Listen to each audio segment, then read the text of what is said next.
bacterias, ¿ya? Las bacterias. También los virus pueden ingresar al espacio subaracnoideo y parásitos y hongos, ¿ya? Los hongos que más pueden colonizar son el criptococo neocono. La bacteria más frecuente, el Streptococcus pneumoniae, y el virus más frecuente, el herpes, ¿ya? Y de los parásitos, las amebas de vida libre como la Naegleria fovea. Son los gérmenes infecciosos que pueden llegar a la meninges y estar allí circulando por el líquido cefalorraquídeo.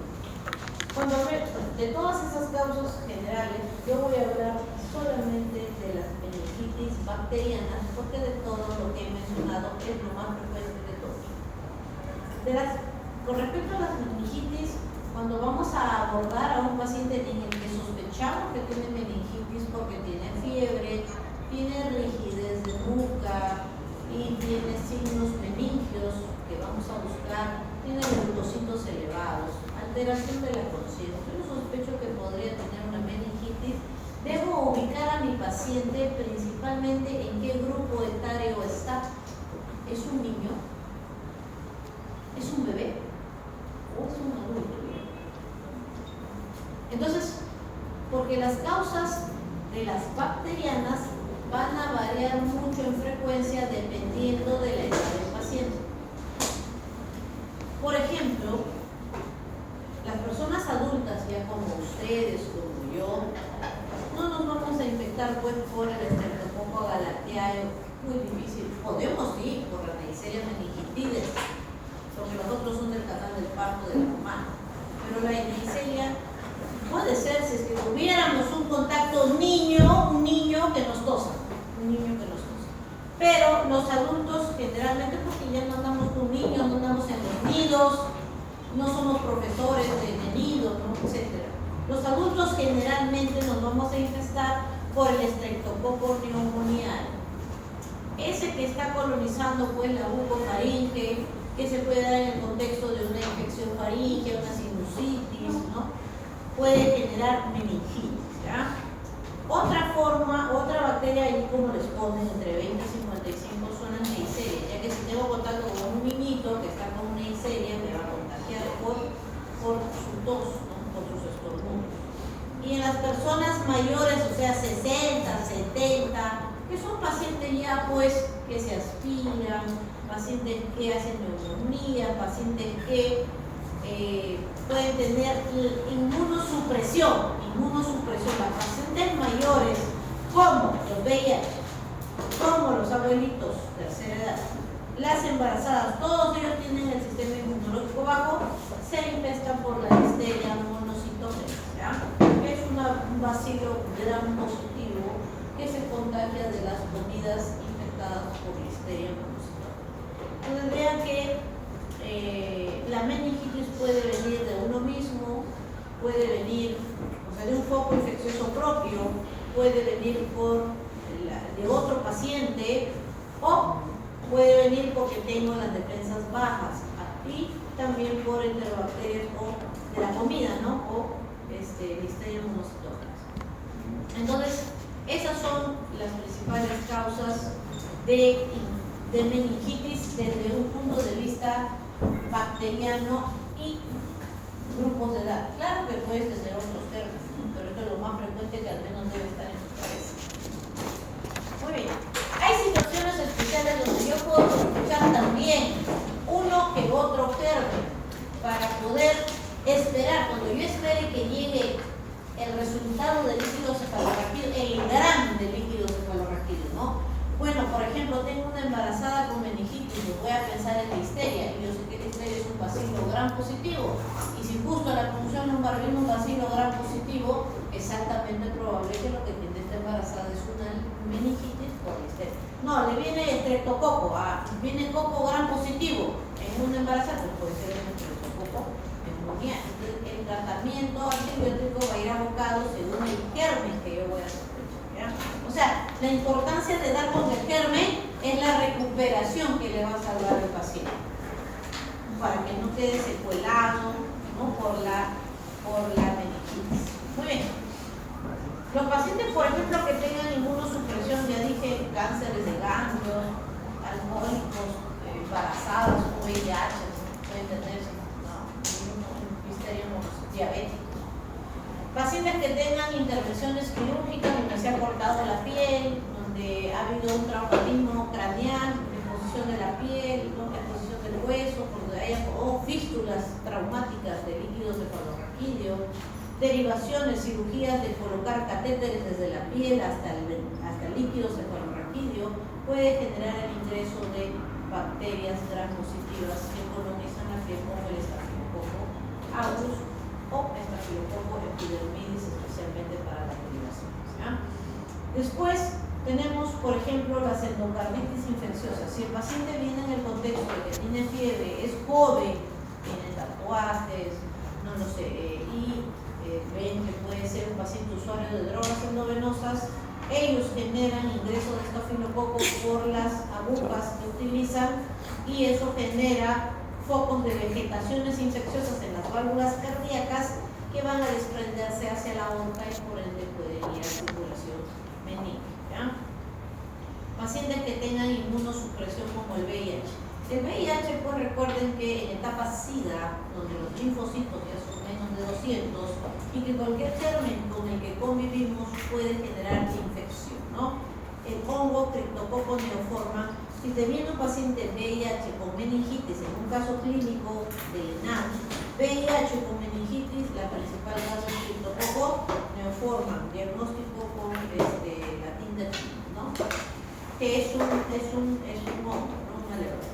El Mycobacterium tuberculoso que va a proliferar como infección meningia en pacientes con inmunosupresión, en pacientes que tengan cáncer, que tengan VIH, etcétera, etcétera. Entonces, diferentes escenarios distintos, especiales para sospechar qué germen podría estar, ¿no? Y el grupo etario también es importante. Entonces, el meningococo es importante desde un punto de vista epidemiológico porque genera epidemias, es altamente virulento. Yo puedo estar conversando y yo te explico, bueno, si fuera una niña y todos acá fueran niños o adolescentes, ya todos estarían contagiados. Ustedes van a su casa y tienen sus contactos y contagian. Por eso generan cercos epidemiológicos de los contactos para darles tratamiento profiláctico, ¿no? Para que no hagan meningitis por meningococo, ¿no? Diplococo gram negativo, diplococo gram negativo, ¿ya? El grupo C es el más frecuente en nuestra región. Ya dijimos que el estafilococo es otro, es el racimos, ¿no? El estafilococo es un coco gram positivo que tiene forma de racimo de uvas, así se aglomeran y están presentes en infecciones que ingresan desde la piel, ¿no? Endocarditis infecciosas por drogas no son comiales en pacientes hospitalizados. Recuerden que los hospitalizados tienen múltiples dispositivos ingresados, catéteres en la vena yugular, catéteres en las venas periféricas, etc. Cualquier dispositivo que pueda dar. En neurocirugía y en cirugías craneales o en traumatismos por la continuidad que puede haber hacia la zona meningia, puede generar el ingreso de estafilococos y en catéteres no sabe, pero lo que encuentran principalmente es estafilococo epidermidis. Con respecto al neumococo, que es el coco que es un coco lineal, no, en cadena, un coco en cadena, que puede estar como diplococos, triplococos o en cadena, ya son cocos más bien gram positivos. Entonces, si tu gram te viene gram positivo coco, gram positivo bacilo, gram negativo bacilo, o los gram negativos bacilos son las enterobacterias como Klebsiella, que se dan en pacientes hospitalizados, ¿no? Klebsiella, Escherichia coli, de los canales, por ejemplo, perineales de la mamá en los recién nacidos, ahí están las enterobacterias, y el Streptococcus galactiae en los niñitos, en los recién nacidos, que van a ver cuando roten en neonatología, ¿ya? Las meningitis en neonatología. Muy bien, los pacientes ¿quiénes hacen neumococo también? Las fístulas. Recuerden que si un paciente tiene una fístula, acá una rotura en la base del cráneo aquí, por ejemplo, y el líquido cefalorraquídeo sale o se genera una continuidad entre la zona nasofaringia que está poblada de estreptococos, de haemophilus, esas bacterias pueden ascender hacia hacia esa fisura, esa rotura de la base del cráneo, porque hacen fístula de líquidos cefalorraquídeos traumatizados, o por la causa que fuera la fístula, por un cáncer nasal, etc. Y los términos ascienden, pues se pueden dar meningitis por estreptococcus. Los esplenectomizados, en cualquier contexto, traumáticos, traumatizados, que les tuvieron que sacar el vaso, un paciente con PTI, ¿no? Púrpuras trombocitopénicas, idiopáticas, los alcohólicos, son pacientes que tienen poca respuesta a gérmenes encapsulados. Como hay poca respuesta a gérmenes encapsulados, ellos pueden proliferar con el paciente. ¿Ya? ¿Qué siente un paciente que tiene meningitis? Hay una temporada que no son todos, pero si este es un paciente joven, no está inmunosuprimido, él va a presentar fiebre, alteración de la conciencia y rigidez del riñón. Si te llega la emergencia, ¿por qué lo traes? Porque desde hace 2 o 3 días ya no habla, no conversa bien, ya no come, duerme todo el día y ha estado haciendo fiebre, sí ha hecho fiebre. Entonces le haces el examen físico, hay rigidez de nuca, pues definitivamente tu primera opción es meningitis. Puede tener un absceso cerebral, por supuesto, lo mismo también va con fiebre y comunicación, pero si es un absceso puro no tiene por qué tener rigidez de nuca, ¿no? A menos que sea un absceso con meningitis, puede pasar. Por eso en tu plan de trabajo de este paciente, además de pedirle hemograma, además de pedirle punción lumbar, vas a pedirle tomografía para ver si es que hay otras cosas, ¿no? Pero esos son los síntomas característicos. Así, si llegara a tu paciente, lo primero que tienes que empezar es una meningitis, ¿ya? Y ya lo englobas. Es un niño, es un adolescente, hay antecedentes epidemiológicos de que en el colegio alguien ha tenido, o en el nido, o en el donde cuidan, otros niños que han tenido esto, ¿no? Eso es parte de tu anamnesis y historia clínica, ¿no? Y ya viene la otra parte que es el examen físico, la obnubilación. Los estados de conciencia se alteran, yo les llamo el ASOLE, alerta, somnoliento, nubilado, letárgico y comatoso, que ya es el último estado de conciencia donde nada lo despierta, ni el llamado, el comatoso, ni el dolor, ¿no? El obnubilado hay que hacerle una estimulación en el hombro, ¿no? Y gritarle fuerte para que el paciente se despierte, te conversa, te mire y se vuelve a dormir. Bien, puede haber cefalea intensa, claro, el paciente de un minuto al otro no hace obnubilación, va a pasar las horas, los días, un par de días, te va a comentar en su casa que le duele la cabeza, que tiene fiebre, por ahí le dan un paracetamol, o si vive muy lejos en una provincia y su posta no está cerca o no le gusta ir al doctor, al comienzo tendrá cefalea, náuseas, vómitos, sudoración, y si no hay un diagnóstico oportuno, le va a dar pues meningitis, ¿no? Que ya puede ir incluso tener secuelas. Recuerden que las meninges recubren la calota craneana, pero también recubren las bases del cráneo, la fosa anterior, la fosa media y la fosa posterior, ¿no? Recordemos también que por aquí están los agujeros de la cara endocraneal, de la base del cráneo, donde transcurren pues la emergencia de los pares craneales. Por eso estos pacientes pueden tener secuelas neurológicas como sordera neurosensorial, ¿no? Si es que hay meningitis cerca de la zona donde está el conducto auditivo, donde está saliendo el séptimo par craneal, donde está llegando el nervio auditivo, estos niños o adolescentes pueden terminar con sordera, ¿ya? Parálisis facial también del lado donde está la infección, o sea, ipsilateral a donde esté la zona purulenta, ¿no? Y también pues en la fosa media podemos tener irritación o lesión de los pares craneales oculares, o el sexto par craneal. Por eso la importancia de o pueden quedar con secuelas neurológicas de zonas de corteza cerebral, ¿no? Agnosias o déficit neurocognitivo. Las clínicas de la meningitis.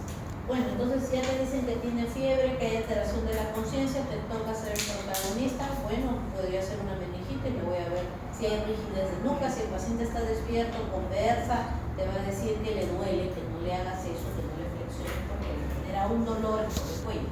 Y además vas a sentir que el cuello está muy duro para flexionar. Puedes hacer kerning, donde vas a flexionar la cadera en 90 grados y luego vas a extender la rodilla, ¿no? Y eso le va a generar un dolor como corriente en toda la pierna hasta la columna lumbar por irritación de que la pus está viajando o ese líquido purulento está viajando cerca de las raíces raquídeas que bajan de la pierna, ¿no? Al hacer esos movimientos nosotros cerramos un poco el foramen e irritamos más a las raíces y siente como una corriente. Entonces, Kerning. Y Brudzinski es que vas a colocar tu mano en el pecho y la otra en la nuca del paciente, llevas el mentón hacia el pecho con el cuello, y si el paciente alza las dos rodillas, flexiona, entonces eso es positivo y tiene signos meningios positivos con rigidez de nuca.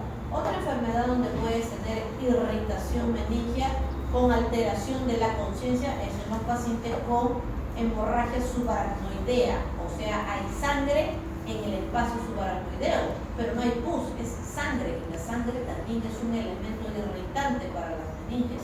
Eso se da cuando se rompen los aneurismas. La diferencia es que el paciente no va a tener fiebre, pues, y el antecedente y la anamnesis es el que el paciente ha tenido un dolor de cabeza el más fuerte de su vida y de repente se cayó al piso, se desmayó, perdió la conciencia, ¿ya? Pero es otra enfermedad que puede generar esos signos meningios. Bueno, como ya sospechas que es una meningitis porque hay fiebre, alteración de la conciencia y rigidez de nuca, tus siguientes pasos son plan de trabajo, hemograma, tomografía y punción lumbar. Determinar que el paciente no tenga hipertensión endocraniana, ¿no? Con la tomografía no vaya a tener un absceso o algo que contraindique la punción y el retiro de líquido que va a generar que el paciente se integrado, ¿ya? Si hemos descartado que no hay contraindicación para realizar la punción lumbar, la aguja va a entrar en la cisterna lumbar. La médula espinal termina entre el disco L1 y L2, ahí termina en el cono medular, inicia en el foramen magno después del bulbo raquídeo y termina en el cono medular. Después del cono medular, lo único que vas a encontrar son todas las raíces lumbosacras que están descendiendo para salir por las foráminas en cada nivel. Allí vamos a pulsar, donde no hay riesgo de producirnos la lesión medular. Se extrae el líquido cefalorraquídeo y esa aguja de punción lumbar se conecta, puedes conectarla a un catéter de venoclisis y ver cómo el líquido va a ascender por esa columna que has creado del catéter y lo mides con una cinta métrica. Normalmente la presión de apertura del líquido cefalorraquídeo es no más de 17, 15 o 18 según cada literatura. Si lo encontraras en 24 centímetros, en 30 centímetros, es una presión elevada, ¿ya? 2. El líquido tiene un aspecto cristal de roca, como agua de manantial, es transparente, ¿ya? No es amarillo, no es rojo, no es purulento, no es turbio, es cristal de roca. Si ves que sale un líquido purulento, turbio o rojo, hemático, bueno, si es hemático ya sospecho que es una hemorragia subaracnoidea. Células, sí tenemos células. Fue una pregunta hace muchos años en el ENAM. ¿Cuánto es el valor normal de células en el líquido cefalorraquídeo? A0, 2, 3, 4, B, B10, ¿no? La clave era 3, ¿no? 3. Nosotros marcaban 0. Perdón, ¿cuál es no habían puesto 0, habían puesto 3, 10. Bien, entonces puede ser ningún mononuclear o ningún linfocito o hasta 5 células por mililitro cúbico de líquido cefalorraquídeo, ¿ya? Células predominantes siempre en los linfocitos. Glucosa. La glucosa dentro del líquido cefalorraquídeo no es más del 80% de la glucosa del plasma. Si tu glucosa está en 100, tú tendrás en líquido cefalorraquídeo hasta 80, entre 60 y 80. Las proteínas en el líquido cefalorraquídeo no superan los 50 miligramos por decilitro. Entonces, cuando hagas la punción lumbar, tú vas a pedir, porque tu objetivo principal es matar al germen lo más rápido posible para evitar secuelas neurocognitivas, de pares craneales, en ese niño, en ese adolescente. Es bien raro que el adulto le dé meningitis, pero le puede dar, por supuesto, que es tuberculosa, bacteriana, etc. Pero ya sabemos que eso es una enfermedad muy frecuente de los niños, ¿ya? Entonces, eso es lo que debes saber. Y ahí en la punción lumbar te van a traer el gramo. ¿Qué bacteria salió? Un bacilo gram positivo, un bacilo gram negativo, un coco gram positivo, un diplococo gram negativo. Tú ya sabes de memoria cada una de las bacterias y que si son gram positivas, si son cocos, mira, está yéndose más a que es un meningococo, pero ya está yéndose más a que es un bacilo, un enterococo, una enterobacteria, etc. También entonces veamos cómo se va a ver una meningitis aguda purulenta, ¿no? Entonces la meningitis aguda purulenta es aguda, es en días, es producida por estreptococo, por anófilos y en menor proporción por la listeria, ya que la listeria meningitis generalmente da una meningitis subaguda, no es tan estrepitosa como la aguda, ¿ya? O sea, en el tiempo dura más, tiene más tiempo de malestar hasta que cae, ¿ya? Por eso es subaguda o crónica. En las purulentas entenderás que va a haber gran conglomerado de neutrófilos, macrófagos, en ese líquido cefalorraquídeo predominan los polimorfonucleares, o sea, los neutrófilos, hasta 100.000 células por mililitro. Puede salir incluso, ¿no? La pulsas y sale leche, ¿no? Cuando pulsas sale un poco mayonesa espesa, ¿no? del líquido cefalorraquídeo. Ya que las bacterias necesitan lactancia de respiración, algunas son anaeróbicas, otras son aeróbicas, qué sé yo, usan pues la glucosa, entonces disminuyen el porcentaje de glucosa en líquido cefalorraquídeo. Entonces va a haber hipoglucorraquia y todo el aumento de metabolismo de células polimorfo, y esto va a aumentar la proteinorraquia, por lo que va a haber hiperproteinorraquia. Pacientes con células de 90.000 a predominio mononuclear, con hipoglucorraquia, con hiperproteinorraquia, con antecedente de sinusitis, con antecedente de otitis, o lo que fuera. Bien, seguimos. En las subagudas o crónicas tienes ahí a la listeria, inmunosuprimidos, alcohólicos, embarazadas y a la tuberculosis, ¿ya? Hago un paréntesis porque si tú atrapas a la tuberculosis de forma aguda, principalmente vas a encontrar polimorfonucleares. Pero vemos en el contexto normal donde el paciente ha tenido baja de peso, fiebre nocturna, dolor de cabeza persistente, poco a poco ha ido deteriorando su estado neurológico, hasta que un día ya no conversa, ya no habla bien y lo llevan a la emergencia, ¿no? En este país tenemos la suerte de ver mucho la historia natural de la enfermedad, porque el paciente no se hace ver hasta que ya está paralítico, hasta que ya el dolor lo mata, hasta que la enfermedad ya le hizo deterioro neurológico. Ahí llega, ¿no? Cuando ya no tiene. Son muy pocos los que van al consultorio porque sintieron algo que entonces, por eso es que es subaguda o crónica. Muy bien, en el líquido turbio no hay tanta reacción de polimorfonucleares, ¿no? Hay hasta 1.000 células, hay gran consumo de glucosa y un poco no tan elevada la proteína en el líquido cefalorraquídeo, pero igual hay hiperproteinorraquia o hipoglucorraquia. En las meningitis linfocitarias, la principal causa de meningitis viral, les dicen asépticas porque en los cultivos sale negativo, nunca atrapan al germen, ¿no? Entonces linfocitarias, o también se les llama, son virales, ¿no? No hay mucha elevación de células, son predominio mononuclear y no hay consumo de azúcar porque los virus pues generan replicación a través de sus ADNs y el acoplamiento de sus proteínas, ¿ya? Tampoco hay una severa hiperproteinorraquia. Virus especialmente internos, ¿ya? Muy bien. Acá necesito que corrijan, hubo un error de digitación. Acá debe decir encefalitis.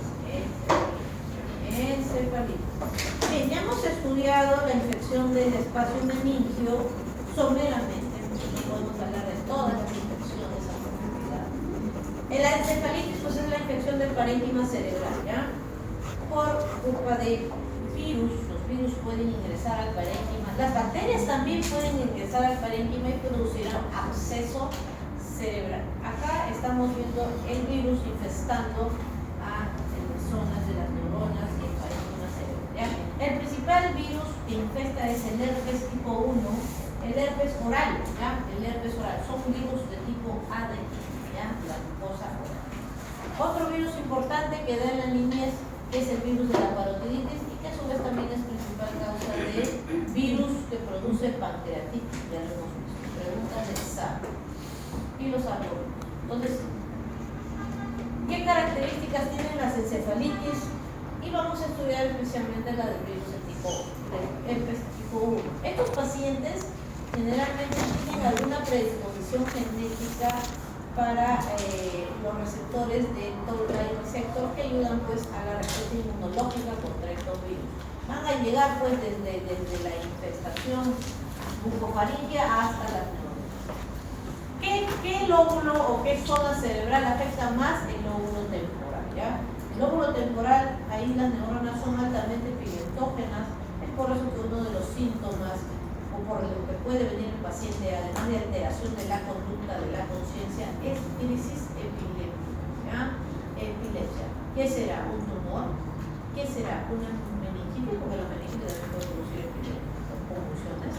¿Qué será? Entonces, hay otras cosas que ahorita vamos a ver, ¿ya?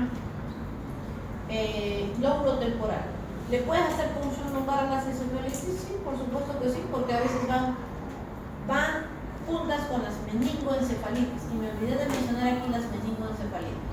¿Puede tener un paciente que tenga meningitis y encefalitis? Por supuesto que sí. Una de las causas de meningoencefalitis son los virus. El virus del VIH es una causa de meningoencefalitis característica. ¿Por qué la primoinfección? Recuerden que cuando el virus ingresa a través de los receptores, entonces genera una gran replicación viral con un gran descenso de los linfocitos T. Entonces, en esa primoinfección, después de las 4 semanas o 6 semanas, algunos seres humanos producen el síndrome retroviral agudo, que consiste en fiebre, malestar general y le salen ganglios, ¿no?, generalizados. Y va el doctor por ese motivo. Otra forma de presentarse clínicamente la primoinfección por VIH es por una meningoencefalitis. Significa que cuando tú le hagas la punción lumbar, tú vas a encontrar un líquido cefalorraquídeo con estas características y puedes pedir PCR de ese líquido cefalorraquídeo, ¿no? Este PCR lo que busca es el material genético de ese virus, ¿no? Entonces puedes pedir PCR viral. A veces sale positivo, no tienen sensibilidad al 100% los estudios, y los estudios de cultivos también tienen poca sensibilidad, casi siempre salen negativos, ¿ya? Pero bueno, tienes que pedirlos porque si lo cazas o lo atrapas, va a ser bueno para tu tratamiento y diagnóstico etiológico de esa enfermedad, ¿ya? Entonces pides LCR para dosar, ver que si hay, te parece que es una meningoencefalitis viral, bacteriana, etc. ¿Ya? PCR de líquido cefalorraquídeo. ¿Qué síntoma va a tener un paciente? Según el Greenberg, miren, dice que hasta el 97% van a tener alteración del estado de conciencia, somnolencia, obnubilación, letargia, coma, fiebre, y miren, en segundo lugar, cambios de la personalidad. Es cierto, se vuelven como locos, como que tú vas a examinar al paciente y habla con tonterías, incoherencias, te quiere sacar por todo, es una persona despersonalizada. Los cambios de la personalidad, de la conducta, el virus puede infestar el lóbulo frontal, el lóbulo temporal, zonas de la memoria, puede generar edema citotóxico y por ende efecto de masa, generando compresiones de estructuras elocuentes como la circunvolución central, donde está el área motora primaria, y producir hemiparesia contralateral a la visión. Entonces, pero en general va a haber alteración de la conciencia, fiebre y convulsiones. Alteración de la conciencia, fiebre. Así se ve. ¿Cómo se hace el diagnóstico? Definitivamente necesitas un radiodiagnóstico con punción lumbar en esos pacientes con encefalitis viral, ¿ya? Así se ve una encefalitis viral, vean, en una ponderada T2, donde el líquido cefalorraquídeo se ve blanco. Como ven ahí, los ventrículos tienen un líquido blanco aquí, y en el espacio subaracnoideo también, ¿no? Esto es LCR, y lo tipo intenso o negro es parénquima cerebral. Acá lo que estamos viendo es un gran edema, una hiperintensidad que está lesionando la corteza de la ínsula, vemos el claustro o el temuro, también vemos los ganglios de la base, por acá el putamen, y está comprimiendo la cápsula interna y parcialmente al tálamo, ¿no? Y al cuerpo frontal de ese ventrículo. Entonces, ese paciente, además de tener cambios de conducta, pérdida de la memoria, trastorno de la personalidad, puede tener parálisis o plejía contralateral o compresión del brazo posterior de la cápsula interna, ¿ya? También podría tener parálisis contralateral por compresión de la porción anterior del mesencéfalo, por donde están descendiendo la vía córtico-espinal. Por aquí, por la cápsula interna del brazo posterior, desciende toda la vía córtico-espinal, y por la parte anterior del mesencéfalo, esto que parece un Mickey Mouse, también está descendiendo la vía córtico-espinal, que recién se va a ir a deposar en el bulbo raquídeo. Entonces vean cómo hay un aumento de volumen en este paciente de la zona temporal basal y compresión, ¿no? Una ligera impronta sobre esta parte mesencefálica, ¿ya? Entonces podría tener el paciente también hemiparesia contralateral. Así es la encefalitis, ¿ya? Los abscesos cerebrales es pulpos en el cerebro. ¿Cómo llega una bacteria o por qué le da absceso cerebral a una persona? Antiguamente la principal causa de absceso cerebral eran las infecciones otorrinolaringológicas o las infecciones dentarias no curadas. Generaban por continuidad abscesos hacia la base del cráneo y eso generaba potencialmente, ¿ya? Actualmente eso ha disminuido, ha descendido, porque ya los tratamientos antibióticos oportunos o por cualquier cosa le dan antibiótico, moco, tos, antibiótico, no se va a la botica, antibiótico, está pasando visita, no sabe cuál es su diagnóstico, antibiótico, por cualquier cosa le dan, con tal de dar algo ya, me duele el pelo ya, antibióticos, tome muchísimo, ya está, cumpliste con tu consulta y te vas a jugar. Entonces ha disminuido, ¿no? Epidemiológicamente ha disminuido, pero es una causa todavía, ¿no? Las principales causas actuales son los focos a distancia, ¿ya? Embolos sépticos como la endocarditis, que puede dar meningitis, que puede dar encefalitis. Si se va por la arteria cerebral media, por una rama temporal, va a ir a parénquima y va a generar su absceso, ¿ya? También las fístulas, una causa importante de absceso cerebral son las fístulas arteriovenosas, estas malformaciones en los vasos pulmonares que van a recoger gérmenes con translocación y los van a llevar la circulación general al corazón y luego a las arterias carotídeas, ¿no? Los TECs y las intervenciones quirúrgicas son causa de ingreso de gérmenes directos, ¿no? Directos, eso serían inoculación directa, hay por contigüidad y por distancia. Entonces, diseminación por contigüidad. ¿Y qué gérmenes por contigüidad? Estreptococo, por ejemplo, una sinusitis, una otitis, estreptococo neumoniaco. Por ejemplo, diseminación hematógena, los estafilococos en el contexto de endocarditis, usuarios de drogas, pariterales, usuarios de catéteres, ¿no? Grasos, etc. Fístulas arteriovenosas pulmonares también, estreptococos, ¿ya? De la cavidad oral, por microaspiraciones. Nosotros microaspiramos estreptococos, ya saben, ¿no? Frecuentemente, pero no pasa nada porque nuestro sistema inmunológico macrofágico lo elimina. Inoculaciones directas, pues en el hospital puedes infectar con pseudomonas, estafilococos en procedimientos quirúrgicos y producir abscesos cerebrales, empiemas sudorales, que son otro tipo de infecciones en los pacientes posoperados. Absceso cerebral. ¿Qué va a sentir un paciente que se le está generando un absceso cerebral? Bueno, los abscesos pueden ser en el tiempo agudos, crónicos, los crónicos como la tuberculosis y los agudos por los términos que hemos mencionado, ¿ya? Va a haber cefalea, fiebre y focalidad neurológica. Estos pacientes no hacen severamente deterioro neurológico a menos que sea pues un absceso grandísimo con gran cantidad de edema perilesional, pero tendría que el paciente haberse dejado ya demasiado. Generalmente los abscesos no son tan graves, el paciente sí llega con alteración de la conciencia, pero hay el antecedente importante que mucho dolor de cabeza, fiebre. Entonces hasta ahí, fiebre, dolor de cabeza, puede ser una meningitis, puede ser un absceso cerebral, ¿no? Pero en las meningitis va a haber rigidez de nuca, ¿no? Acá no va a haber rigidez de nuca, puede esto también fiebre y cefalea ser una ¿qué se llama? Encefalitis, también puede ser.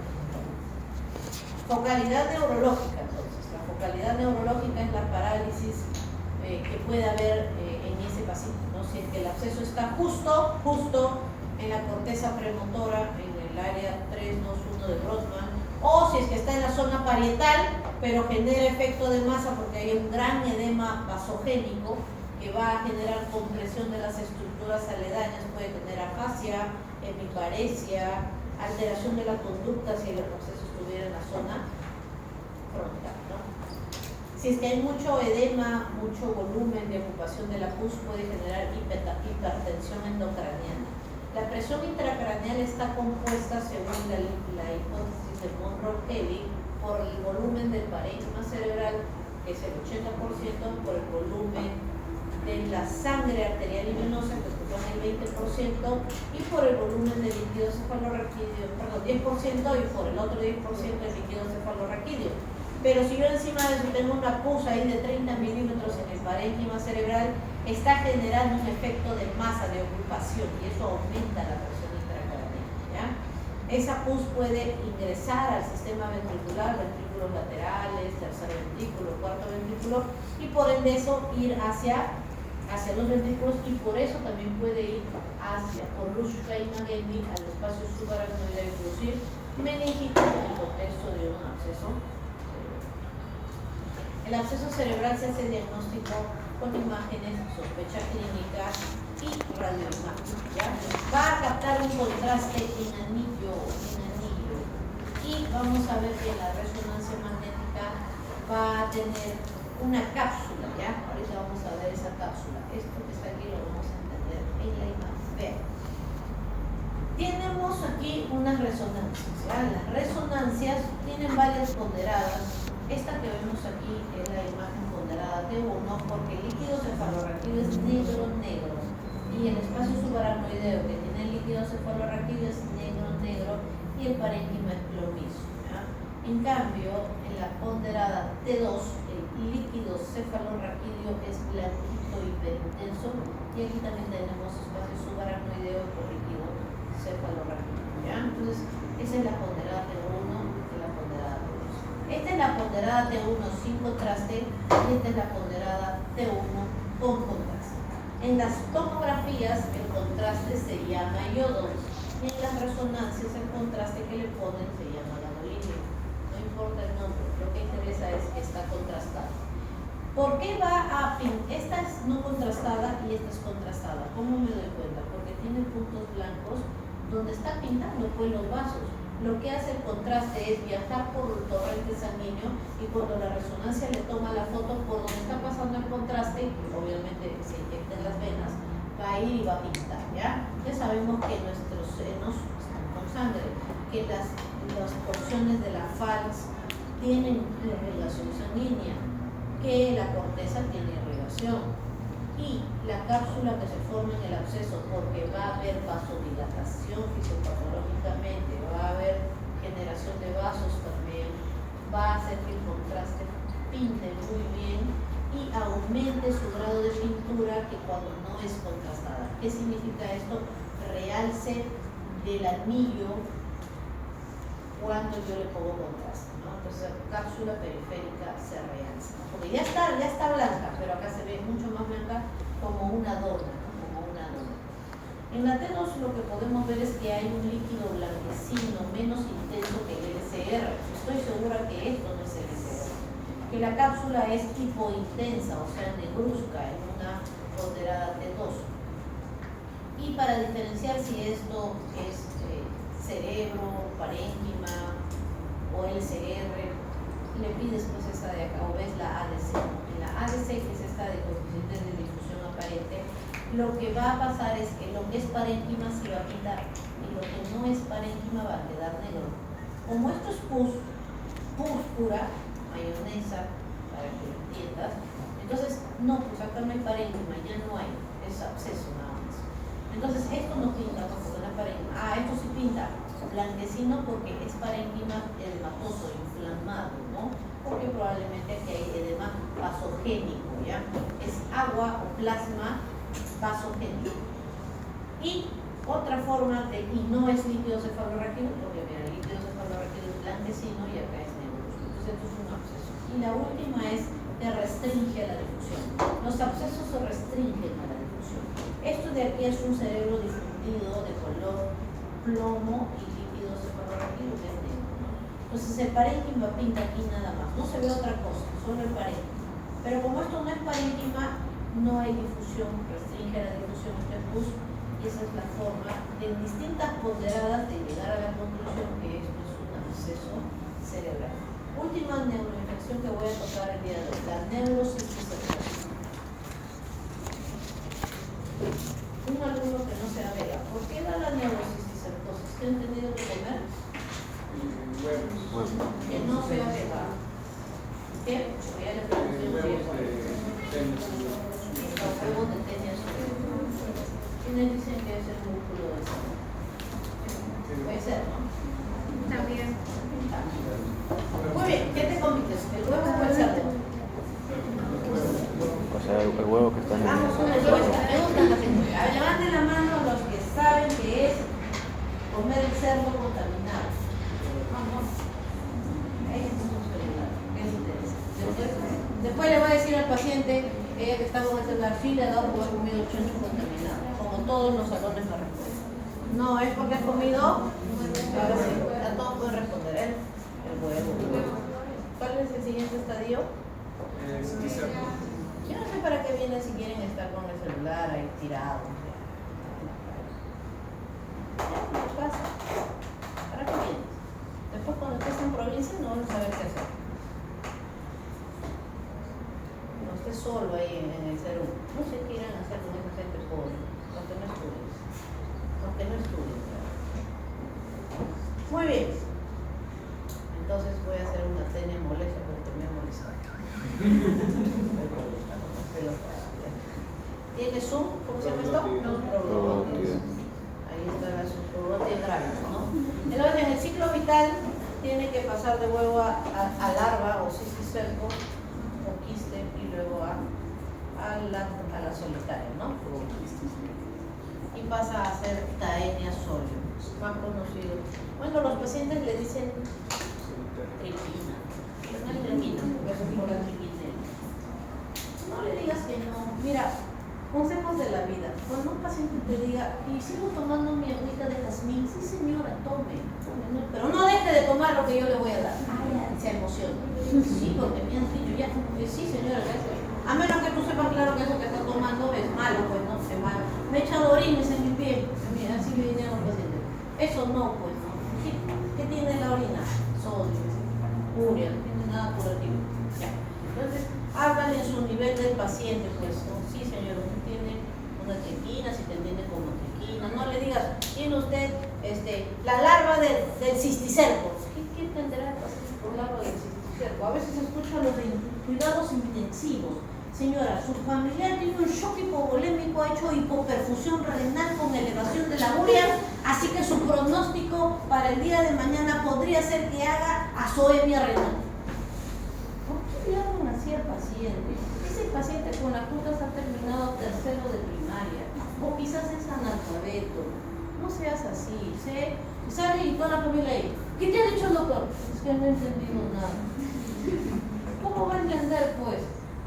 Algunos pacientes son malcriados, pero casi la mayoría te van a respetar. Y no es posible que tú hables en ese nivel con los pacientes. Señora, su familiar no le está llegando sangre a su riñón y como no le llega, ese riñón se ha enfermado. Puede ser que mañana pueda tener acúmulos de una sustancia que se llama urea. Esa urea es muy tóxica para el cerebro, señora. Puede tener lesiones cerebrales, puede ser que no converse, no hable bien. Así sí te va a entender. Pero si tú le dices esas cosas, no seas así, pues, no seas malo, ¿ya? No seas malo. ¿Qué más te puedo aconsejar? Que he notado también. No importa, el otro día estuve en una charla cuando hay una comunicación, hay un locutor y un receptor. No importa lo que tú digas, acá como en el salón, yo hablo. Y tú no sé en qué andarás. Estás en el celular, estás pensando en las moscas, en tu enamorado, en que ya quieres irte a comer, en que tienes que ir a trabajar, no sé. Y yo hablo. Y tú cuando sales de acá no has entendido nada. Por eso jalas. En este momento no me hace mal ni bien si me entiendes o no me entiendes. Porque si tú jalas, a mí no me pasa nada. Yo sigo siendo lo que soy. Pero si es tu paciente, ahí sí te va a haber problemas. Porque si él no te entiende, luego tú eres el culpable. Por eso la comunicación es importante con el paciente, para que nunca te denuncien. Porque algún día, de los 1000 pacientes que veas, en la vez 999 tú dices, ya, todas las veces yo me salgo, no hablo, no le doy buena información, no importa. Pero en la vez 999, él es familiar de un abogado. En la vez 999 tiene su tío que es doctor. Entonces te denuncia, porque no informaste bien, porque no explicaste, porque no hiciste las cosas correctas, qué sé yo. Y ahí viene, pero si tú comunicas bien. Ahora, otro consejo que te doy, no importa lo que tú hables, importa lo que él entendió. ¿Quién te entendió de lo que has hablado? Señor, no le vas a hablar en términos de médico, pues tienes que hablarle en términos del paciente. Vamos a hacer esto, su paciente ha venido, su familiar ha venido de esta forma y vamos a hacer esto y el objetivo es esto. ¿Quién me entendió de lo que dije? No vuelvan a repetir, es que justo estaba pensando en otra cosa. Claro, después cuando pasa lo malo, te dicen a mí no me dijo, yo no entendí, no. Entonces, lo más importante de tu paciente, si le vas a hacer, imagínate que le vas a poner un catéter venoso central en UCI. Tiene complicaciones, ¿no? Le pulsas el pulmón y le da neumo. No, señora, lo voy a realizar, voy a ponerle una aguja que va a ir por su cuello hasta una vena muy grande. Puede sangrar esa vena o le puedo pulsar su pulmón. ¿Qué me entendió?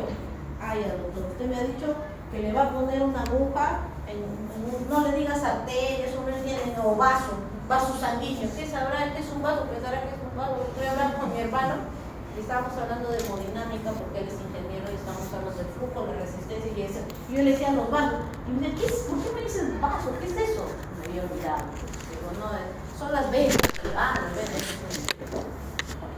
Entonces, mira, señora, yo le puedo generar que su pulmón se reviente y que le falte el oxígeno. ¿Qué me entendió? Que usted le puede pulsar. ¿Está de acuerdo? No.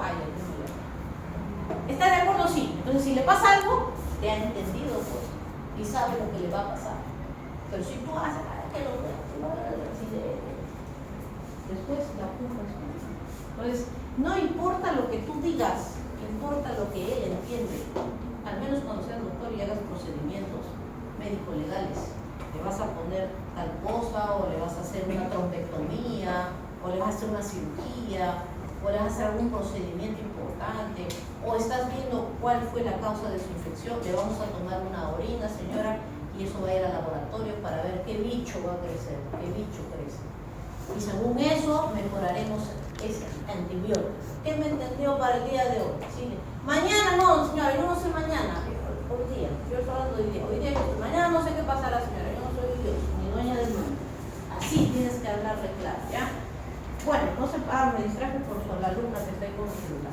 Entonces, te cometes el huevo, y si te comes el huevo, no, vayamos a primero la ateniensis. Entonces te cometes al cerdo, ¿no? Te comes al cerdo, entonces te va a dar, entonces cuando tú comes el cerdo, seguramente tu pan con chicharrón, tu chaufa con chancho, qué sé yo. Y como eres desesperado por comer, te gusta comprar, te lo pasas entero, pues al trozo de carne, ¿no? Y en ese trozo entero, ahí se va puede ser un huevo, puede ser 20 huevos, puede ser masivo, 50 huevos, 80 huevos. Dependerá pues de qué procedencia viene ese cerdo, ¿no? Si viene de acá del cerro Sancoso, o de otro.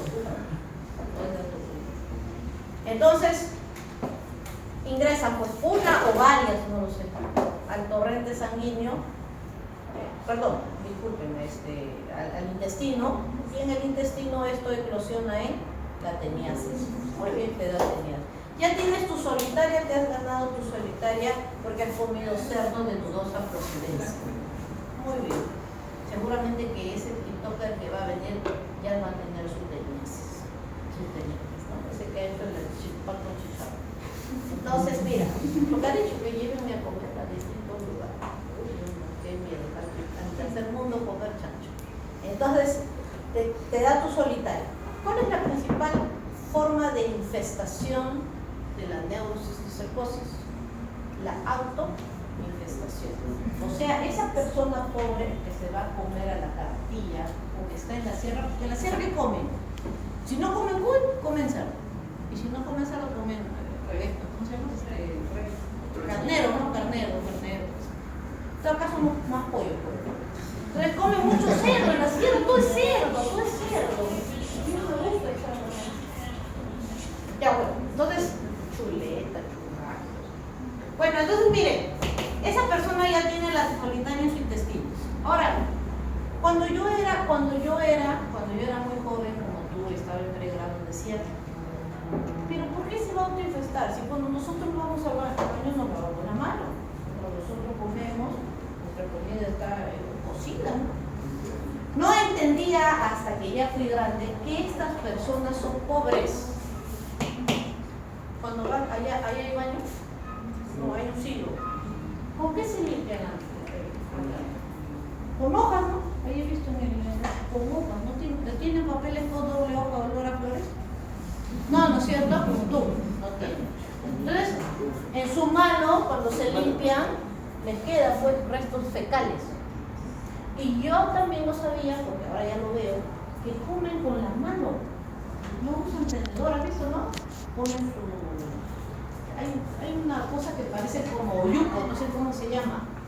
¿Cómo se llama? ¿Alguien sabe? Color blanquecino es así. Parece yuco.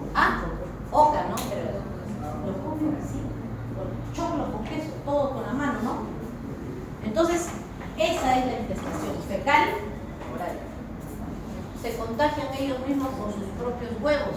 Y al comerse el huevo que está saliendo de la proglótide le va a dar cisticercosis cerebral, ¿ya? La cisticercosis cerebral. Nosotros somos hospederos definitivos de la Taenia solium, mira, somos definitivos porque tenemos a la tenia. Pero cuando alteramos este ciclo, nos volvemos hospederos accidentales intermediarios. Accidentales, porque nadie va a comer nuestro cerebro, ¿no? O somos caníbales. Porque si a mí se comiera mi cerebro, entonces a mí me daría la teniasis otra vez, ¿no? Porque me estoy comiendo la larva, si es que está viva, claro. Entonces, ahí se queda el ciclo, se queda ahí, nadie se come mi cerebro y somos hospederos accidentales y eso genera la neurosis.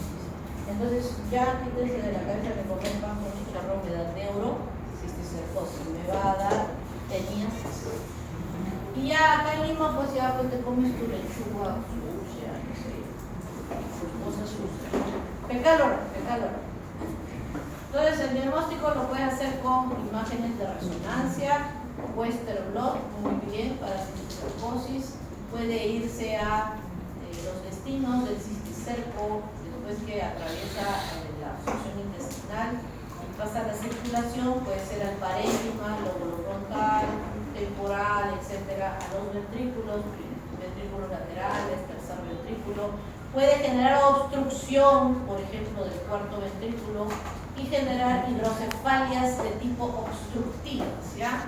Estos pacientes generalmente son candidatos para colocarles derivaciones ventrículo-peritoneales o si es que estuvieran en los ventrículos laterales o tercer ventrículo se pueden hacer cirugías endoscópicas para retirar el quiste, ¿ya? Pero si no, son candidatos a que viva su quiste, pero no de manos. Tienen espacio subaracnoidal. Las lesiones son de dos tipos, las que están vivas y las que están muertas o no guiadas, ¿ya? Entonces, si tienes suerte y llegas a tu cerebro, puedes encontrar al quiste en un estadio granular o calcificado. Significa que no hay un tratamiento por hacerle porque ya el quiste o la larva ha muerto ahí y no ha generado pues, algún problema. Son a veces de diagnósticos incidentales en las placas. Ya los calcificados se ven como puntitos blancos, bien blancos como el hueso, así como esto, en las regiones cerebrales. ¿Ya? Puede ser 1, 2, 3, lo que haya, la cantidad de huevos que haya comido esa persona. Y los estadios viables como los vesiculares y los coloidales, que son estadios que suelen tener, dependiendo de la resonancia, ¿no? Se ve el escólex, se ve el quiste, podemos ver los tamaños pueden ser distintos, las cantidades también pueden ser distintas. Vamos a ver, dependiendo de la ponderada, puede haber hiperintensidad con el líquido y edema perilesional para estos estadios. ¿Ya? No es mi interés que aprendan resonancia magnética, pero que sepan los estadios. ¿Ya? Si es que tienes estadios viables, o sea, está vivo, le tienes que dar tratamiento pues al paciente. Porque está vivo, albendazol, praziquantel. Puedes también hacer clasificaciones de acuerdo a la cantidad. Mira, tienes múltiples de 2 hasta 50. Más, se ha comido 50 huevos en una mordida. No muerde bien. Neurocitesicoses parenquimal más. O sea, ese cerdo que ha comido es un cerdo que come de la basura, ¿no? Más de 50 no mastica bien, seguro, me imagino. Tienes los gigantes que van a medir más de 3 centímetros o 30 milímetros, que es lo mismo, que ya son candidatos a manejos quirúrgicos porque generan convulsiones, focalización o alteración de la conciencia, o se puede reventar y generar la muerte.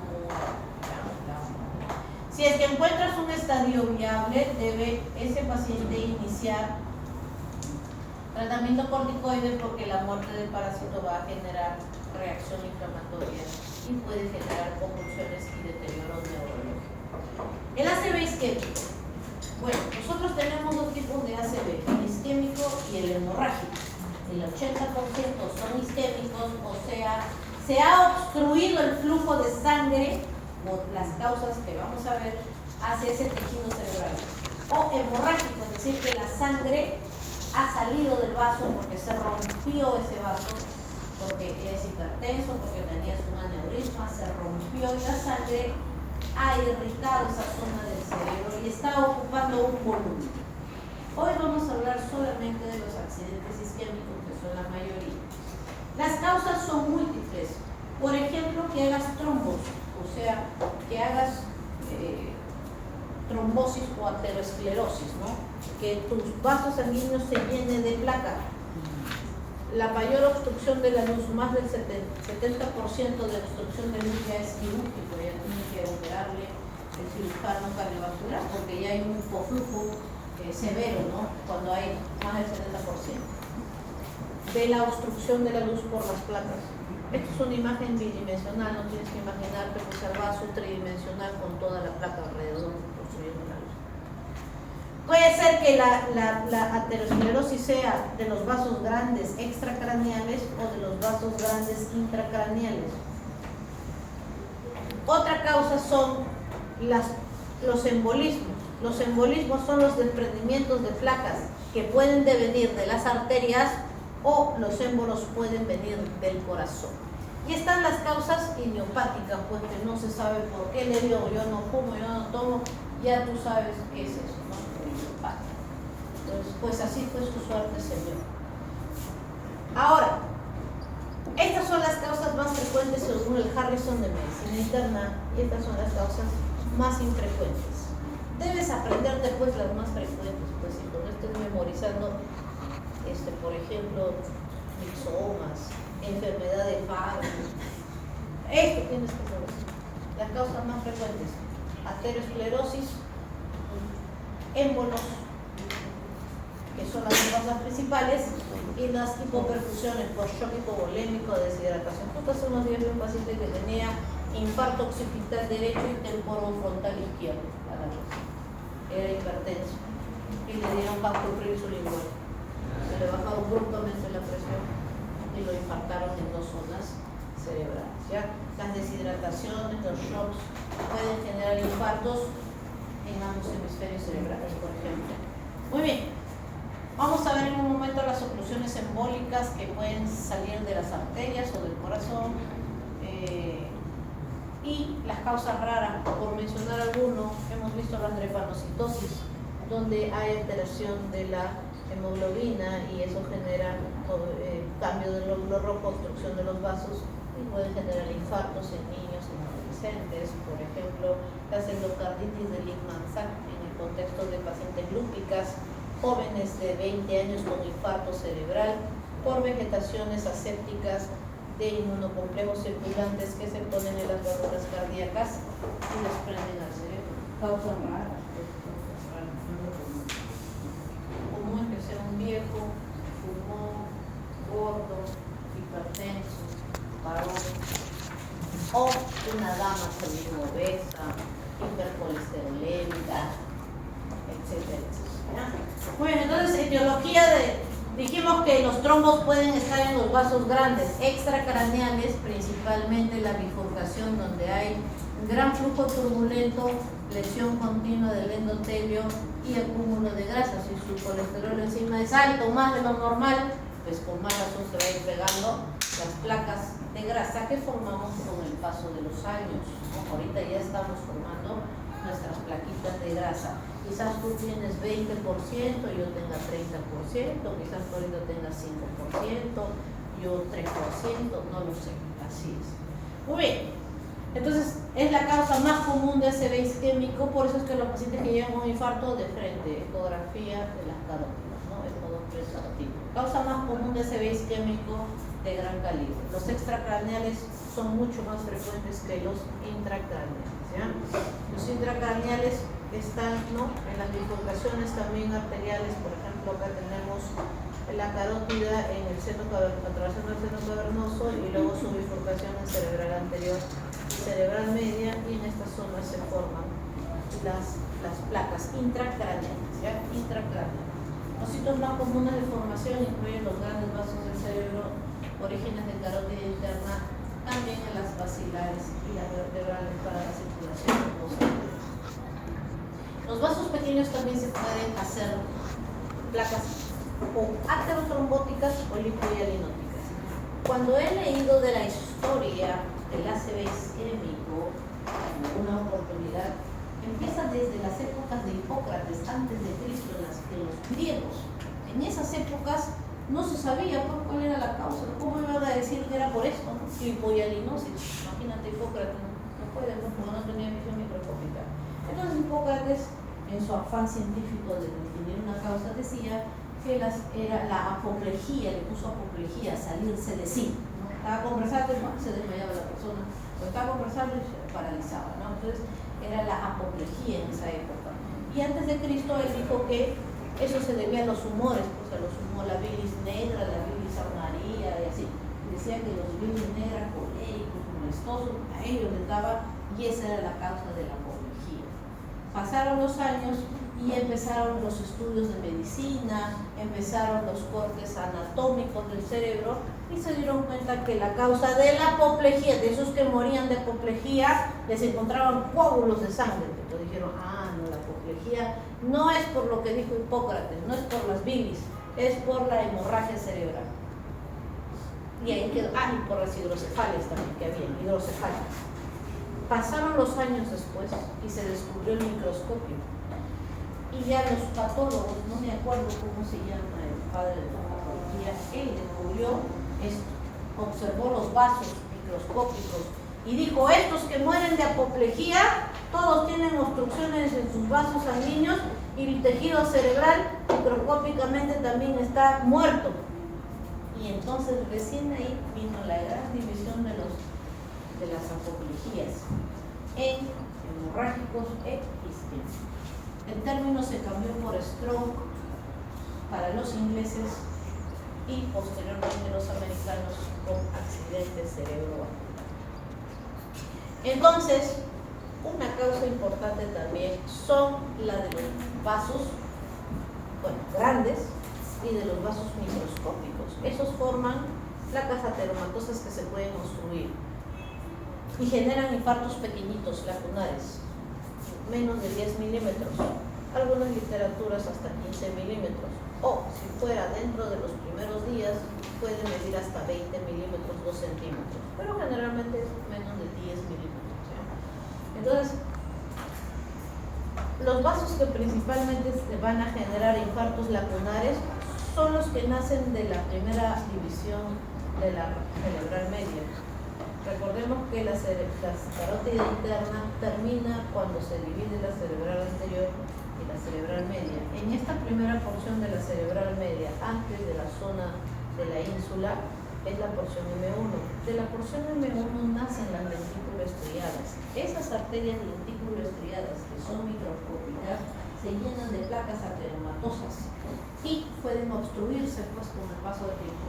Y la otra causa, si no fuera por aterotrombosis, son las lipohialinosis. Claro que estos diagnósticos ya son por morte, ¿no? Si a un paciente le da un infarto acá, no sabré si será por esto o por esto, por morte, ¿no?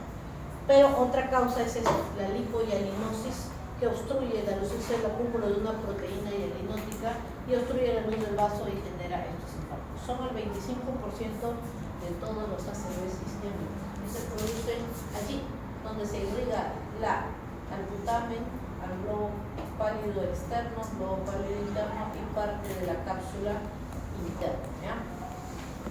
Entonces son los infartos lacunares, son pequeñitos, miden menos de 15 milímetros. Algunos radiólogos dicen que hasta 20 en los primeros días de la enfermedad. Estas arterias lentículas estriadas pueden ser laterales o pueden ser mediales. Las laterales nacen de la porción M1 de la cerebral media. Y estas que son las lentículas estriadas mediales nacen de la arteria cerebral posterior, que no se ve en ningún borde opuesto. Pero te he puesto estas placas donde se ve que irrigan esas lentículas estriadas laterales y que irrigan las lentículas estriadas mediales. ¿Ya? Entonces estas laterales irrigan parte de núcleo lenticular, ¿no? Putamen, pálido interno, pálido externo, también pueden irrigar parte de la cabeza del núcleo caudado y, muy importante, de la cápsula interna. En cambio, las ventrículas estriadas que salen de la cerebral posterior, o sea, de esta rama de acá, de la cerebral posterior, van a dar ramas así para arriba hacia el tálamo, sobre acá está el tálamo. Y pueden generar infartos talámicos, pero también se pueden generar infartos protuberanciales o vulvares. ¿Ya? Entonces, esas son, y esto pues puede tener, doctora, 5 milímetros, que no pasa nada, no le puede dar parálisis facio-brachiocularal completa, se agarra la zona motora y le puede dar hemihipoestesia facio-brachiocularar completa, se agarra núcleos talámicos sensitivos, ¿ya? Y le puede dar parálisis facio-brachiocularar completa, se agarra la cápsula interna en el brazo posterior. Entonces, acá está el tálamo. Oye, un ejemplo real de mi papá, le digo, no se ve isquémico talámico lacunar de 5 milímetros. Ha quedado con parestesias facio-brachioculares, aunque en sentido. Y la minusculez que tenía era como esto. Pero más aquí. Entonces, 6 milímetros. Entonces, miden menos infartos lacunares. Muy bien, entonces les da pues en esas zonas, ¿no? Ocurren en el putamen, tálamo, cápsula interna, ¿no? Con menos frecuencia en la sustancia blanca. Acá no, pues difícil, en estas zonas casi no ocurre. Siempre son profundos en estas zonas. Por la lentículo estriado, ¿ya? Arterio arterial, ahí está, mira. Entonces, ya dijimos, ¿no? Se desprende una placa de la arteria, puede ser del callado aórtico, inicio de la carótida primitiva o bifurcación de la carótida interna, ¿ya? Entonces, se da pues generalmente este tipo de causa es sexo masculino, personas de 70 años, 80, tabaquismo, presión alta, diabetes y colesterol. Otra causa importante que son el 20% de las, puede ser apoplejía, en términos de Hipócrates, muy antiguo. Pero es correcto decir apoplejía, accidente cerebrovascular o stroke. ¿Ya? Entonces, esto de aquí es por culpa del corazón. El corazón puede ser que tenga una miocardiopatía, por ejemplo, muy dilatada, y eso genere acúmulo de coágulos. Puede ser que tenga un problema valvular que genere que la sangre se coagule. Podemos tener, por ejemplo, vegetaciones en las válvulas, o paradójicamente que un trombo de las venas vaya a las arterias. Formas un trombo venoso, tienes un foramen oval permeable, y ese foramen oval permeable permite que la sangre de la aurícula derecha pase a la izquierda y luego a la circulación, ¿no? A la circulación general. Etiología, vamos a ver, fiebre reumática, fibrilación auricular, que es la más importante, endocarditis de Lehmann-Sachs, foramen oval permeable, etc. Entonces, miren, acá tenemos que esto va a desprender émbolo, porque por ejemplo le ha dado un infarto y ha quedado con su secuela y su septum interventricular ya no se contrae, solo se contrae esto. Entonces en esta zona se pueden formar coágulos que se pueden desprender a la aorta, ¿ya? Las vegetaciones, sean infecciosas o no infecciosas, también pueden generar desprendimiento de coágulos. Los émbolos grandes que midan hasta 4 milímetros pueden obstruir el nacimiento de la cerebral media, hasta 4 milímetros. No es lo mismo que se te infarte el nacimiento de la cerebral media a que se te infarte la rama temporal de la circunvolución temporal media. No es lo mismo. Porque si se te obstruye acá, te va a dar infarto fronto-temporoparietal, por dar un ejemplo. Es brutal, ¿no? Todo un hemisferio casi infartado que va a dar un gran edema cerebral, ¿ya? Muy bien, entonces las cardioembólicas, la fibrilación auricular es en casi todo el mundo la causa principal. O sea, si te va a dar un infarto por un problema cardíaco, de lejos es la fibrilación. Por eso los pacientes que llegan con ACV isquémico, estudio de flujo carotidio, estudio de electrocardiograma para ver la ausencia de la onda P y un ritmo taquicárdico, ¿no? Y el paciente, pues, de repente tú no sabes, ¿no? De repente un día no eres fibrilador, pero ya después un día eres fibrilador. Y debutas, porque puedes debutar con ACV isquémico por cardioembólico. Ah, señor, le hemos diagnosticado. ¿Tú sabías? No, no sabía. Sí sentía a veces algunas palpitaciones. Muy bien, usted es fibrilador y a eso a infarto por la fibrilación auricular. Las neumopatías reumáticas ya no es muy común porque ahora todo el mundo se trata sus faringitis, y en esos tiempos antiguos les daba estenosis mitral, mucha presión para que la aurícula venza a la presión de la válvula, llene el ventrículo izquierdo y mantenga el gasto cardíaco, ¿no? Se dilataba, se sobredilataba, la contracción ya no era efectiva, tercer ruido, cuarto ruido, y luego acúmulos de coágulos que se desprenden, ¿ya? Y los infartos transmurales que pueden generar eso.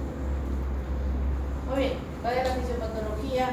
Normalmente nuestro cerebro tiene una perfusión, si lo hablas en mililitros por minuto, de 700, pero si lo hablas por cada 100 gramos de tejido, un 50 de mililitros promedio, ¿ya? La interrupción completa de un vaso va a generar la muerte de ese grupo de neuronas cuando pasa, si es que se obstruye, de 4 a 10 minutos, ¿no? Entonces ya no le llega flujo por esa arteria y se va a morir, ese tejido se va a necrosar. Cuando el flujo es bajo, menos de 16 a 18, en un tiempo de 60 minutos, también se puede devenir el infarto, ¿verdad? Hasta una hora. Si la irrigación es de 20 mililitros en el tejido, o sea, no tan bajo, puedes empezar a hacer isquemia, pero todavía sin infarto, y podrías recuperar esta zona que se está isquemizando, ¿ya? Entonces, conforme va bajando el flujo sanguíneo, según este libro de neuro, la isquemia deviene pues de 16 o 18 para abajo, ¿ya? Y en 10 mililitros de flujo ya hay alteraciones de las bombas que usan ATP. Entonces, ¿cómo es la historia? La imagen es de Harrison, vean. Ocurre la oclusión, como no hay sangre, no le llega azúcar y no le llega oxígeno. El metabolismo es importante para realizar el ciclo de Krebs y la respiración aeróbica. No hay, entonces empieza a haber isquemia, no se produce ATP, y como no se produce ATP, las bombas que sacan calcio, las bombas que intercambian el sodio-potasio en esas neuronas van a tener alteración de electrolitos. Hay mucha entrada de calcio, el sodio se queda adentro, puede haber también ingreso de sodio. Eso genera un aumento de la osmolaridad intracelular que no está acá, pero va a generar edema cerebral citotóxico. Y por el lado del calcio, lo que va a producir es activa vías, como ya lo hemos estudiado en otras clases de infarto, en sepsis, ¿no? Que cuando el calcio ingresa es tóxico y activa vías de proteólisis y también de lisis de fosfolípidos, y como las células están formadas de esas macromoléculas, entonces va a haber daño de la membrana celular y del citoesqueleto con destrucción de esta célula. El calcio también genera que la mitocondria active vías de apoptosis, ¿ya? Muerte celular programada, y también el calcio activa vías de radicales libres como el anillo superóxido, el peróxido de hidrógeno, y todo eso genera también lipólisis, ruptura y muerte, también en la muerte celular. Entonces la célula se degrada, entonces se está muriendo por necrosis, pero también por apoptosis y muerte celular. Algunas neuronas morirán por una vía y otras neuronas morirán por la otra vía. Otra cosa importante es que las neuronas que no les llega ni azúcar ni oxígeno, vamos a tener que dejar de funcionar, se despolarizan, quedan en despolarización, y eso genera que haya un aumento de la concentración de calcio. Además, cuando se despolarizan va a haber liberación de glutamato. El glutamato es un neurotransmisor que está englobado en las vesículas dentro de los botones terminales, que está listo para ser segregado a la siguiente neurona. Pero como hay entrada de calcio, entonces se produce la liberación por el glutamato, porque el calcio genera eso en las neuronas, ¿no? Liberación de las vesículas cargadas de calcio. Y el calcio va a activar, y el glutamato va a ir a activar sobre sus receptores de la siguiente neurona, porque esas neuronas tienen receptores ligando dependientes, y cuando el glutamato se une a su receptor ligando dependiente, apertura canales de calcio que permiten que se siga ingresando el calcio dentro de esas neuronas y desencadene la muerte celular. Entonces, hay agotamiento de oxígeno por obstrucción del flujo por la causa que fuera: shock hipovolémico, shock hemorrágico, baja brusca de la presión, porque hay un coágulo embólico, porque hay una arteriosclerosis que cierra el vaso, etcétera, etcétera. Luego hay aumento de neurotransmisores, entrada de calcio, ¿no?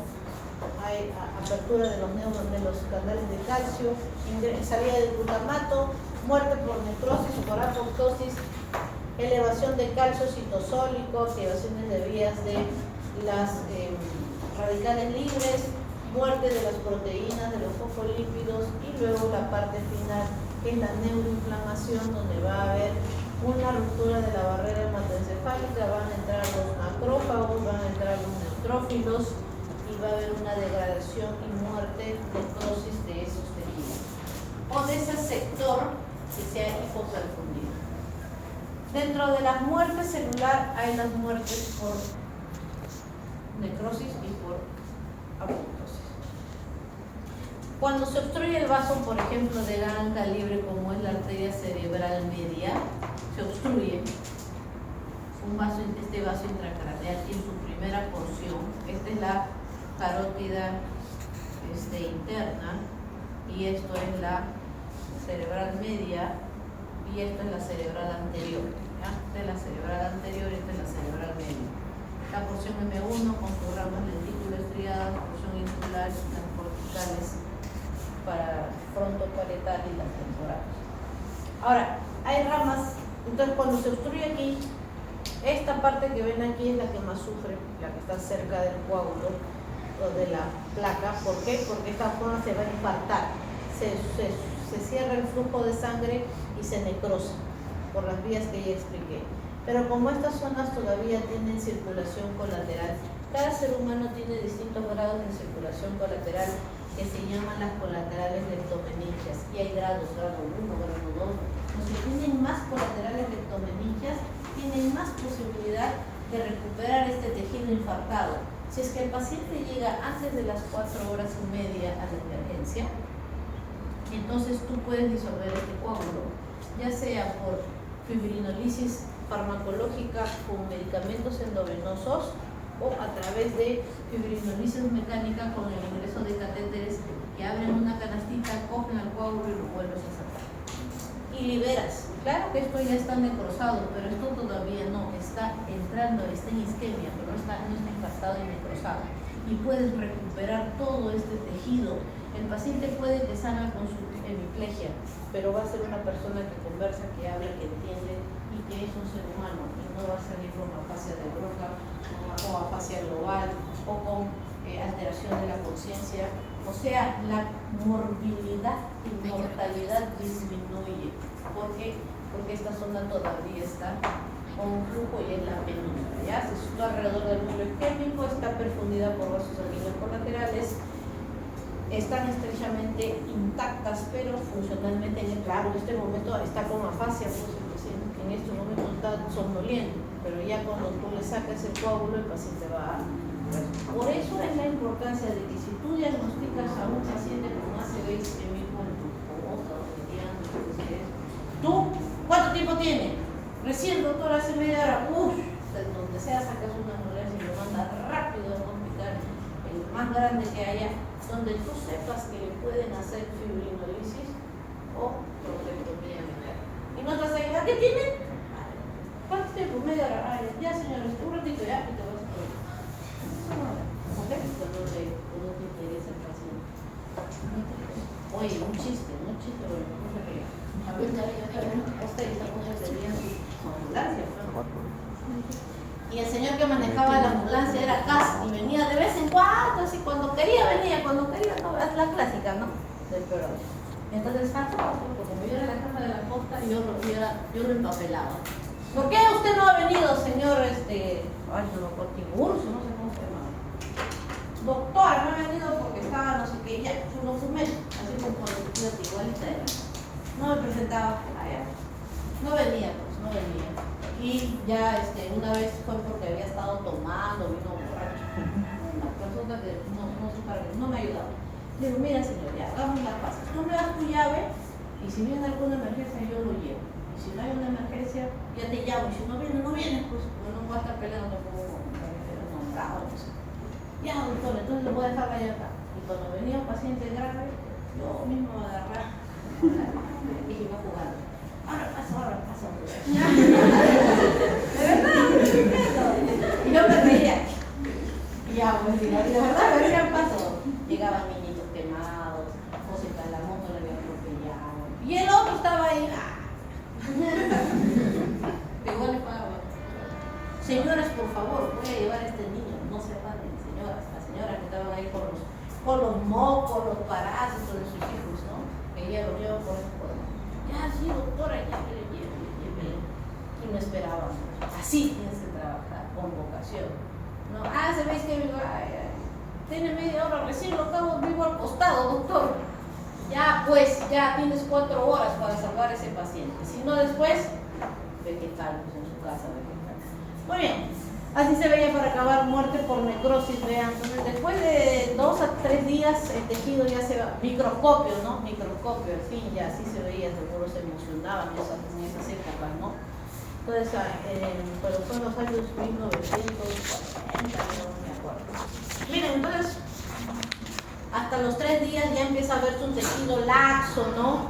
Con pocas neuronas, cambios pues de la sustancia gris y la sustancia blanca en un paciente con infarto cerebral. Es agudo, un poco, se habrá muerto, por eso han hecho la patología por muerto, ¿ya? Entonces hay cambios así y procede después en este caso lo atraparon cuando ya estaba en la necrosis lipoactiva, ingestión de las células muertas, dije que van a venir los neutrófilos.